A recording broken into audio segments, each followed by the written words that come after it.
தொழிலாளர்களின் கனவை நிறைவேற்றிய கோவையின் கர்ணன். நாம் காணும் கனவை விட நம்மை சுற்றியுள்ளவர்கள் காணும் கனவை நிறைவேற்றுவதில்தான் தனக்கு மகிழ்ச்சி என கூறி தொழிலாளர் குடும்பங்களை விமானத்தில் பறக்க வைத்த கோவையின் கனவு மகன். தன் தந்தையிடம் பணிபுரிந்த தொழிலாளர்களிடம் 35 வருடத்திற்கு முன்பே எனது கனவு இதுதான் என்று கூறி தற்போது அக்கனவையும் அச்சவாலையும் நிறைவேற்றிய சாமானியன். கோவை பேரூர் பகுதியில் பிரியா உணவு கேட்டரிங் நடத்தி வரும் லட்சுமி ராஜனின் மகனான பிரகாஷ் தேவ்ராஜன். இவரது கேட்டரிங் நிறுவனத்தில் பணிபுரியும் சுமார் 26க்கும் மேற்பட்ட தொழிலாளர் சொந்தங்களான பெரியவர்கள் முதல் சிறியவர்கள் வரை விமானம் மூலம் கேரள மாநிலம் கொச்சினில் இருந்து சேலம் வரை பறக்க வைத்து கேரளாவில் உள்ள ஆலப்புழா படகு சவாரியில் 2 நாட்கள் முழுக்க அவர்களின் சுற்றுலா பயணத்தை மேற்கொள்ள வைத்து அவர்களின் மகிழ்ச்சியில் தனது கனவை நிறைவேற்றி அனைவரையும் ஆச்சரியத்தில் ஆழ்த்தியுள்ளார்.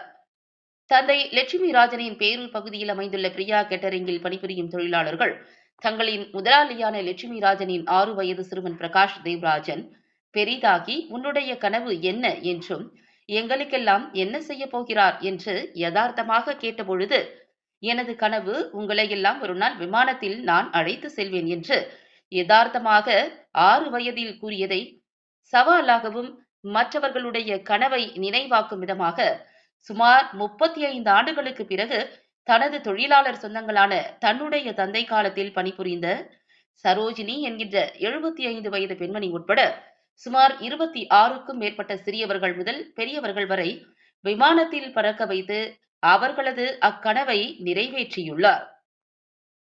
நாம் நினைப்பதையோ நாம் கனவு காண்பதையோ நடத்த முடியாமல் நாளோடு நாள் ஓடிக்கொண்டிருக்கும் தற்போதைய கால சூழ்நிலையில் தனது தந்தை காலத்தில் இருந்து பணிபுரிந்து வரும் தொழிலாளர்களின் கனவை நிறைவேற்றி தந்தைக்கு பெருமை சேர்த்து அதில் மகிழ்வடைந்து அனைவரையும் பாராட்டுகளையும் பெற்று வருகிறார்.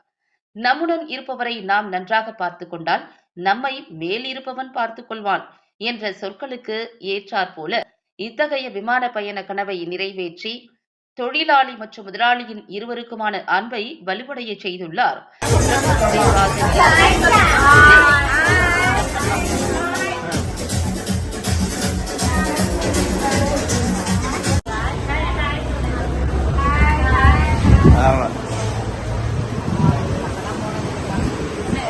கொஞ்சம் பாருங்க.